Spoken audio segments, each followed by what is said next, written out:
Oh yeah. No doubt. No doubt. Maybe just better have 3.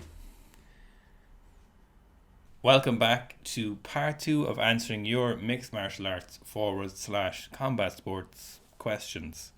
So last week, 2 weeks ago or 3 weeks ago, we did one on Stephen Wonderboy. People asked questions in the comments. We answered those questions in another video. In the comments of that video, you guys asked more questions, so we're going to answer those questions. And if after today you've got more questions, we'll answer those in another video, and we will keep doing that until you stop answering questions. But these are great videos to make, so I would encourage you to ask. Yeah. If we get a minimum of 5 questions in the comments, we'll fucking do it. Like, we're loose cannons, like. It's like a never-ending matrix of questions. Combat questions. New Matrix coming out this year, actually. Is there? Christmas I Eve. haven't seen any of the other ones. Right. Are they good? Let's not. Are they good? Is the Matrix good, Dara? First up question we've got from Michael Pretty. I have a question about footwear. Would there be an argument for squatting in bare feet because of the extra range of motion it offers for the ankles? No. Do you want to kick off first? Go on. Is there another question there? No, that's it. There's certain use cases where squatting in bare feet is very handy, right? So certain athletes who might be in a shoe or in a boot a lot, they won't have a lot of foot development. A lot of their kind of sport-specific training will be in, say, a skiing boot. It might be like throwers using certain kinds of boots as they're setting up. It might be track athletes wearing spikes, and they get very little development of the foot. You might get some like inherent weakening of the feet then because of that increased support. In those cases, some squats or some work in bare feet can be beneficial. It'll strengthen up the feet. It'll take them away from possible like repetitive strain injuries like plantar fasciitis and things like that. But in the case of MMA fighters or even just like general martial artists, they're spending so much time in their bare feet that their feet are getting a lot of adaptation work, and the squats will be so much more beneficial if they're wearing shoes. Garth, why will the squats be so much more beneficial? So obviously when we get our MMA athletes, they're probably not great at squatting in general. So we want to give them the best opportunity to get better at that squatting, especially in our case we always use high bar as deep as possible with a consistent back angle, and we want to get that as good and as heavy and as quality as possible as we can possibly get with those. And so to do that, wearing weightlifting shoes would make a big difference for them, maybe even like a 20% difference for them initially in the start. And so not wearing weightlifting shoes, squatting in bare feet would only limit them, and it would not bring up that attribute we're trying to bring up, because their barefoot stuff is done. They've done so much of it in their sport already. They would be, of all athletes, would have the most well-developed feet, the most proprioception with their feet, the most in tune with their foot movement and where it is and how their big toes are reacting in relation to their legs. So when they transfer that to the squat, they're not really going to get a whole lot of benefit to their feet when they're squatting barefoot, and they're just going to limit their squat in a way that's just not really productive. So when we get them squatting, you'd want them in weightlifting shoes, or at least some form of, for example, the bare minimum Metcon, so they have the best opportunity to have a good quality squat, because realistically, like less than 2% of their whole sporting hours in a week will be spent squatting, whereas the rest of the time is barefoot. So that extra time in a barefoot environment isn't really going to benefit them a whole amount. The last thing I would say then on this kind of question is there are certain exercises that you just need to get stronger at, faster at, more powerful at, whatever it is, and you don't have to look for how this applies to your sport or how specific it is to your sport. It's so much more beneficial for an MMA fighter, a judo athlete, a grappler, whatever it is. It's so much more beneficial for them to just have a bullshit strong squat, double bodyweight squat, 2.5 times bodyweight squat. That is so much more beneficial than it being a squat that's more applicable or more specific to MMA.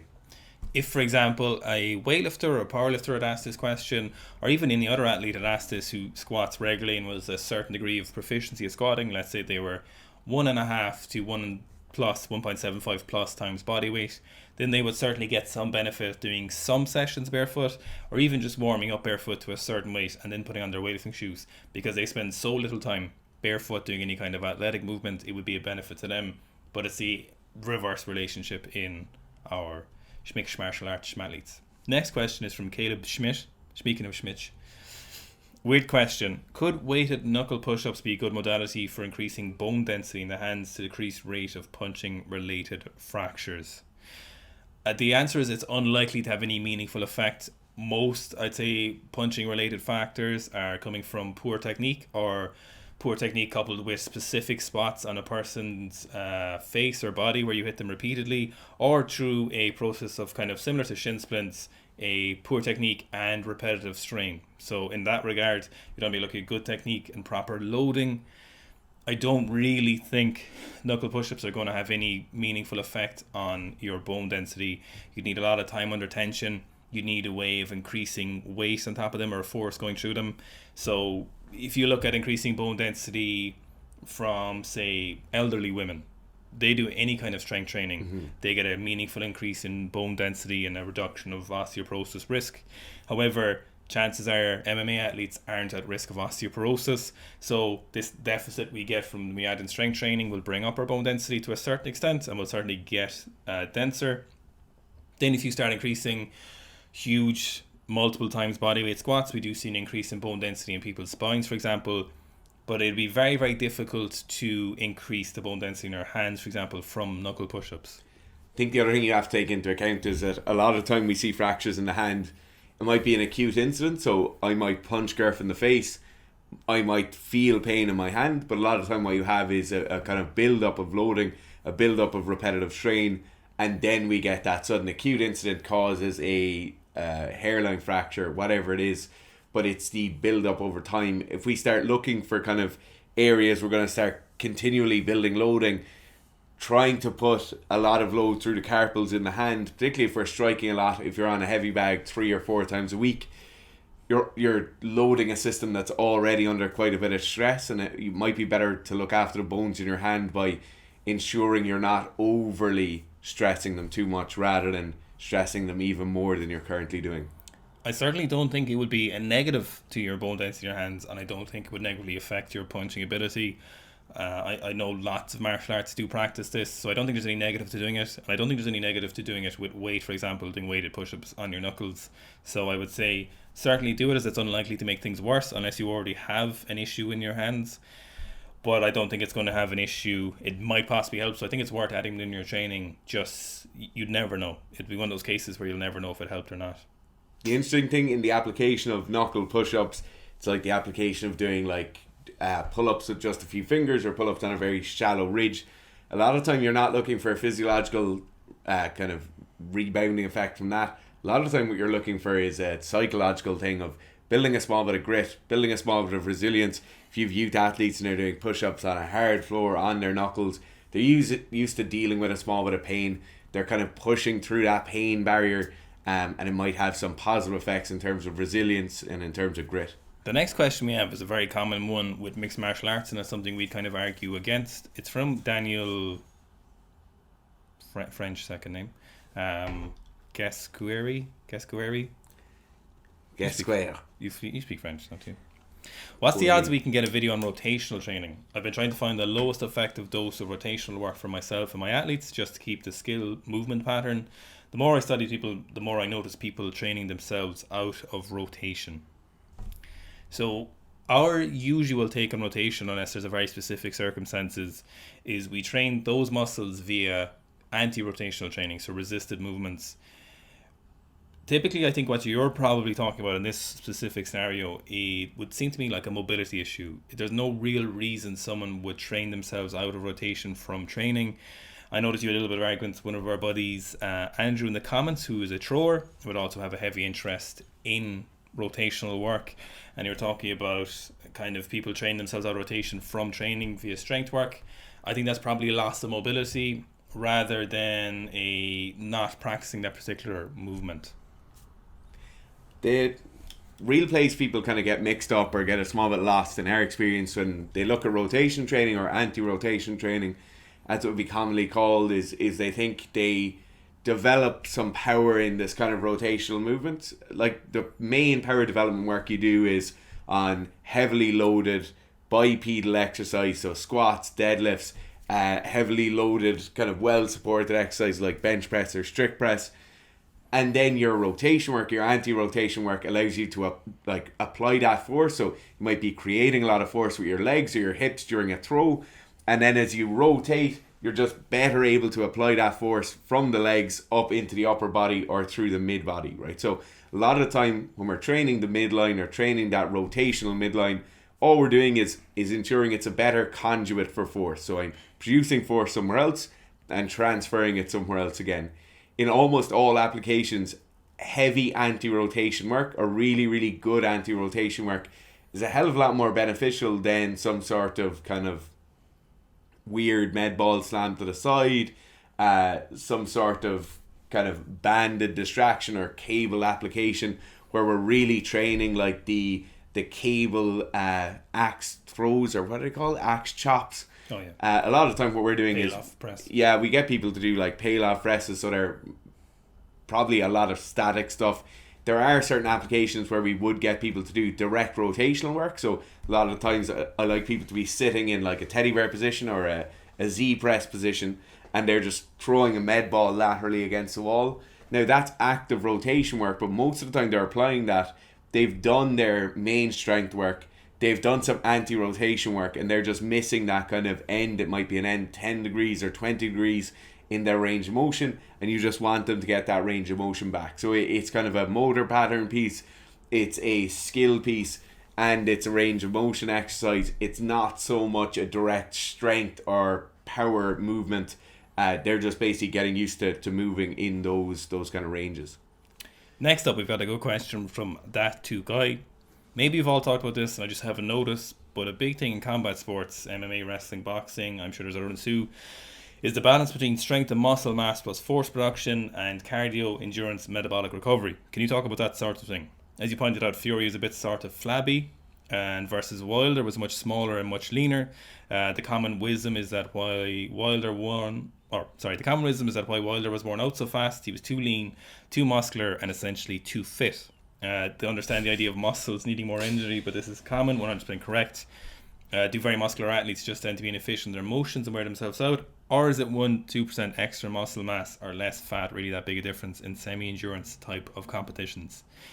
I think probably the first thing to address is I suppose, and I know I commented on Tyson Fury's physique, but commenting on Wilder's physique is a common thing you do see. You'd actually use in a lot of sports is looking at them saying they were too muscle bound, saying they were likely to get worn out faster. There's no real way of telling by looking at an athlete's physique if they're going to be in any way aerobically fit or unfit. It's, you could take extreme examples like someone, for example, Phil Heath, or, any of the pro bodybuilders, but that's not what we're talking about here. We're talking about people of similar weights and varying genetic compositions. So there's no real way to look at someone and go, they are fit or not fit is what we see.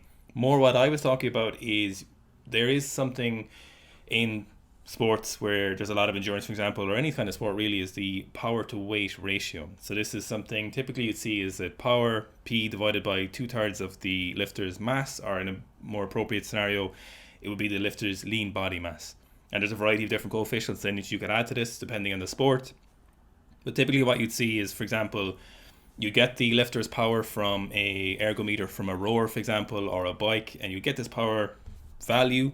You divide it then by the lifter's lean body mass. Sometimes it's 2/3 of the lifter's mass, and you get a ratio of something. Let's say you get 0.8 divided by 50 kilos of lean mass, and we'll get a certain number, and that's that lifter's power to weight ratio. But let's say then this lifter takes a shitload of drugs and gains a load of lean body mass, but for some reason when he takes the drugs he doesn't gain a load of power. So his power coefficient stays at 0.8, but his lean body mass goes to 60 kilograms, and his power to weight ratio, that number will drop. So it might be 0.8 divided by like 50 would be something like 0.0016, but if we went to like 60 kilograms we'd end up with like 0.0013. So our number is going down, this value is decreasing, and so this is an important value to take into account when we're looking at athletes. If you have a lot of professional athletes, if you have people like Tyson, Fury and Wilder who are multi-million-dollar athletes, you best believe you should probably be looking at this. Most athletes, you don't need to worry about this. You can kind of just look at an athlete's body fat percentage and see how their training is going. As their coach, you'll say, look, they're very fit and they're very strong, their endurance is good, we're hitting all our markers, we don't need to test this. The problem then with this though is while you need to be able to produce a certain amount of power in boxing, you don't need a huge excessive power, because obviously power comes at a cost. For example, the power weightlifters can produce is very limited and it's over 6 lifts, whereas boxers might need to do this for 12 rounds for a variety of different repetitions. So really what we want is a certain power to weight ratio, a certain coefficient, but then we also need adequate stores of fat tissue for things like lipolysis, for aerobic, cardiovascular, different things. There's a certain level of stuff you need to be taking into account with these athletes. So I suppose looking at an athlete isn't the fairest way of doing it. In Fury's case, for example, he's kind of messy, even for a professional athlete, it'd be fair to say. But when you sort of look at Wilder, there's no real way of telling, for example, what someone's body fat composition or something like that is. But ideally, your S&C coach would be looking at his force production, look at his muscle mass, but then also looking at how his aerobic training is going and making good decisions based off of that. Yeah, there's probably 2 other things I would add into this. The first thing is, like, when you talk directly about conditioning and someone's ability to last, so like if you take conditioning to be how well someone can last the entire length of their sport, the entire duration of their sport, if you take like one of the most classic cases of aerobic conditioning or aerobic conditioning tests would be a beef test. If you put 5 kilos on, or if you put around 5% of someone's body mass on in a beef test, you can reduce their effectiveness by 1 standard deviation. So you can really, really affect somebody's ability to partake in a beef test or get a good value in a beef test by adding a very small amount of body weight, right? In anyone's case, adding 5% of body weight as a muscle tissue, fat tissue, the calluses that builds up around your brain tissue, right? It doesn't matter where you add the mass. It doesn't matter if it's fat mass, lean tissue mass, bone mass. Anywhere you add mass onto a human frame, they become less efficient at moving themselves around. In the case of this fight in particular, I think Wilder was around 10 kilos heavier than he was from it the first time he fought Fury. And that's where people are talking about, yeah, so he's yacked, right? It doesn't matter if that yackedness is 10 kilos of whatever, right? If he's wearing flip-flops and they're 10 kilos heavier, they'll still affect your ability, because it's the same cardiovascular system. His blood values probably aren't that much different, even though he's so jacked, his blood values are probably very different. But that's the important thing here, right? The actual mass you have to move around really, really taxes your cardiovascular system. To go on from there, when people talk about, oh, he's too jacked, Tyson Fury wasn't as bad because he was just kind of flat and bit fat, like, but he wasn't too jacked, he wasn't carrying too much muscle. That is absolute bollocks. So what you're looking at there is people think they have this equation in their head of muscle tissue is very, very expensive to hold on to, right? Muscle tissue is very expensive to hold on to. Metabolism of muscle tissue, it costs a lot of calories, it costs a lot of energy. But when you look at the specific use case of in a boxing match, it doesn't matter if he's very yacked or if he's very fat. It's very advantageous if it's more muscle tissue, because what muscle tissue will allow us to do during a fight is it will allow us to produce more force, it will allow us to store more glycogen, so we'll actually have better ability to last for a longer time. Fat tissue will do almost nothing. One thing fat tissue might have as an advantage is it might have slightly less nerve cells, so it might take up less pain tolerance when you get hit in there, but I don't think these guys really care about that. So it's a small bit of a nuanced argument. We're probably going to do an argument on this specifically, because we were just emailing with a boxer today who was talking about that fight and the differences in body weight. But it's an interesting little one. I'd be very, very hazy though about someone saying, oh, he's too jacked, he's going to be so slow. Like, any difference in body weight will affect your conditioning. But that is a common thing we do here, and we really hear it out of boxers as well. You don't see it as much in mixed martial arts, but I suppose boxing has a larger fan base and more of a substantiated history, so it's probably why we do hear it a lot from boxers. Next up, we have Bruno Brasileiro, right? And obviously his English is quite good in fairness, but he just said sorry for my grammar at the end. But I'm a professional mixed martial arts heavyweight fighter and practiced martial arts 15 years, two pro fights just before COVID. I've been doing weightlifting and Olympic side of powerlifting for about 4 years. I wasn't consistent in the beginning since gyms returned here in Brazil, but I'm mainly doing Olympic weightlifting and hitting the bag because of social distances. Since I'm getting back to training with partners, what do you suggest to my strength training? will tell you something. Basically, he's 6 foot tall, he's 28, he's 114 kilos. He can snatch 115, clean and jerk 135, clean 145, back squat 200 kilos, deadlift 240, and bench 125. I appreciate your opinion because I like everything about weightlifting. Follow Zach, Seb, Juggernaut, Garrett Strength, and when combined to fighting, it always gets my attention. P.S. I love my trainers. I will always listen to them over you. Sorry, my grammar. First off, that's right. You should listen to your trainers. Yeah, unless they're absolutely. Dumbass. Unless they're dumbass. Right. So is the question like kind of how much strength do you need? No. I think it's what should he do with his trainings in particular. Oh.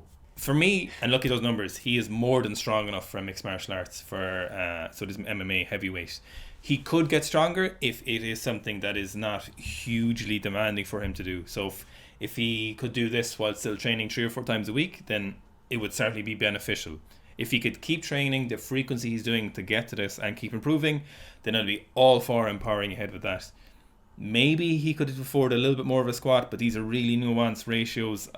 Honestly, that's strong enough. Yeah, I don't being know. realistic, you're 99 percentile in terms of where you're at. Yeah. With your weightlifting numbers, you know, like that is one thing that would scream at me immediately is like phenomenal weightlifting numbers. Yeah. If you're going into any fighting gym in the world, they're probably like the first thing they won't say to you are like they definitely won't be like, oh, get this guy straight into a weight room, you know. Yeah. And it comes down to kind of an issue of specificity again. So it's like the Bulgarian weightlifters, classic example, just did snatch, just a clean and jerk, right? Basically, they did nothing else besides that. That's the ideal model in an ideal world where everything is perfect. You just do your sport and that just makes you better at your sport.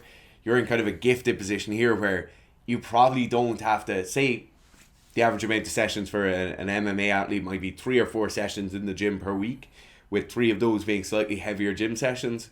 You're now in a great position where you might only need to do 2 or 3 gym sessions per week, with 2 of them being heavier sessions, and you get to fight more, or you get to practice your particular area of MMA, whether that's jiu-jitsu or whether that's kickboxing, whatever it is. You get to focus in those areas more, you know, like you've got your homework done a small bit earlier and now you get to hang out when you arrive at school for the extra 10 minutes in the morning. So how would we do your strength training if we were coaching you in this scenario? So we would still put you through work capacity phases. We'd still do higher volume phases at the start of every training block or training season whenever you got the opportunity to do that, which would makes sense. But then in terms of increasing your strength, realistically what most of the time what you would be doing is just make sure maintaining on quality of movement. So let's say you could back squat 200 kilos, which you can. We would try and build up to like 170 for like 2 or 3 sets of 5. And very often we probably wouldn't push you much further than that because there just kind of be no reason to do it. It would be fairly egregious. No, unless you were like, look, I have 4 months for the next fight.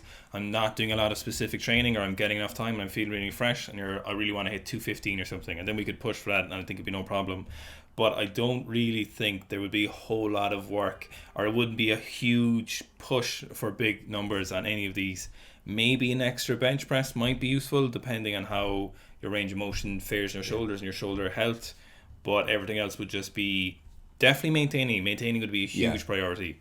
And that could easily fall off, you know. You're talking about looking for that power window again, you know, of like max power output coming somewhere between 60 and 80%, depending on the individual. Like if you're in our case and we got you and you had some access to a dynamometer, we'd just do that brief study. Like, okay, he's most powerful at 72%, he's most powerful on the bench press at 80%, and then spending as much of the time as possible in there, you know, because it really is power what we're looking for in the weight room with MMA athletes. We're not looking to build local muscular endurance. For a lot of the time, we're not even looking to build like top end strength. That's just for one period of a working cycle. But a lot of the time we're spending in power output pieces, probably 40% of our time. Yeah. I actually missed a question there. It said low bar squats barefoot or flat shoes for absolute strength. So again, if you are a combat sport athlete, we definitely wouldn't have you doing low bar. It'd be high bar in weightlifting shoes. Now, if you do for some reason prefer low bar squats, it would almost certainly be still in weightlifting shoes. The main thing you need to look at is the angle of your hips, your knees, and then your ankles. So ankles, knees, and hips. So you want to look at those and see what kind of line they're in. So if you looked at that straight on from the front and you were seeing something like a triangle, so your knees are very far in, your ankles are quite wide, or they're in line with your hips, then we're probably looking at something where you have poor external rotation, you'd be squatting too wide.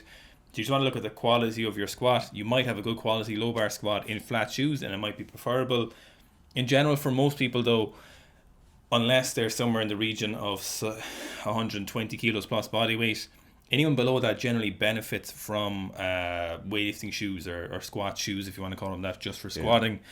The vast majority, and I actually don't think I've seen a person yet who didn't squat better in weightlifting shoes who was sub 110, 100 kilos in low bar, or low bar is quite adept. Yeah, like the cheapness of weightlifting shoes now basically means we recommend them for almost everyone, you know. Like everyone can get them. You can get them for like 50 quid. It will cost you the cost of your coffee for a month to get a set of weightlifting shoes, and it will make such a difference to your ability to train. Hip flexion has some questions next, right? It's cool and all to talk shop, but do either of you train an MMA athlete currently? Have either of you trained in a martial art? I thought you were both full-time weightlifting coaches. This conversation seems very hypothetical when you don't experience training for fighting, when you don't experience training. So So before we sound defensive, I have a black belt in Taekwondo, did some kickboxing. Fitz coaches a lot of MMA athletes and has coached. You've also coached someone who won Abu Dhabi, not Dubai, sorry. The purple belt division in Jiu-Jitsu. So we've a lot of experience with this, but that doesn't even matter. This good S&C principles apply to every single sport. Sometimes we do see this issue with combat sports, where combat sports have this idea that they're different from other sports. They're athletes just like every other single sport there is, and these S&C principles apply to them. Their body reacts the same to training, the same biological principles apply, their anatomy is the same, their sport is different, but because the S&C principles apply to all sports. That's why we can help professional table tennis players, rock climbers, rowers, speed kayakers, boxers, jiu-jitsu athletes, rugby players, hammer throwers, Gaelic footballers. What else have we done? Everything. Literally indoor rowing on a fucking concept. Literally anything you can think of, we've helped people with it, because good S&C principles, once we think about it for a little bit, you can apply them to any sport. So martial arts is no different than any other sport. It's a sport at the end of the day. Might be cold-blooded Shark Tank arsonists. Hell yeah. Tough guys. Tough killers. But the S&C is still the same from our point of view. Just specific demands. The principles are very, very general across all of them. That's why it's S&C, strength and conditioning. It's not anything hyper-specific, and that's where a lot of people go wrong, in our opinion, with S&C coaching. But we've loads of experience, but it doesn't even matter. That's the best thing about this. Yeah. The best thing about answering this question is yes to both of those questions. Yes. And it doesn't matter. No. Like you're talking about the difference between a cricket player and a swimmer being so vastly different. Like the difference between them, give that an arbitrary value of 100. The difference between an MMA fighter and a rugby player, that's 20. Yeah. You know, or if even, you know, like it's athletic development at its most basic. To be honest, it's just like psychological prerequisites for success are slightly different in those sports, and the level of kind of involvement is different with different sports. Some people might play golf on a Saturday. They still want to get better at golf on a Saturday, and their level of psychological involvement with that will be very different from what a fighter will have with their sport. But in terms of the physiological adaptation you want to seek, it's the exact same. It's all the same, baby. Everyone needs to get stronger, everyone needs to get more conditioned, and then them or their coach needs to help them practice their sport better. Yeah. Our job isn't to train them in martial arts. Our job is to make them better athletes in general, given the circumstances they have, and then the rest is up to them. We do have a combat sports athletes program. It's 4 days a week. I promise you, it's 10 weeks. 6 weeks of strength training, good old-fashioned strength training that you love. 4 sessions a week. Sessions should take about an hour, maybe a little bit more, maybe an hour and 15, but it shouldn't be taking too much longer than that. And then there's 4 weeks of kind of more specific to power development. You can run in your off season, or we have had some people currently running it up until a fight, and it seems to be working quite well for them.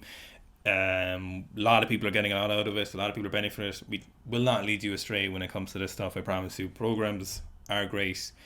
Join the Facebook group and ask us any questions you have. I promise you, you will get a lot out of this program. It will be so much better than any S&C stuff you've done already, and especially if you're mixed martial arts. So it's mixed martial arts, combat sports. If you fit into any of those, I promise you, it'll be the best 10 weeks of training you'll get. Pew, pew, pew, pew. Thanks for watching, guys.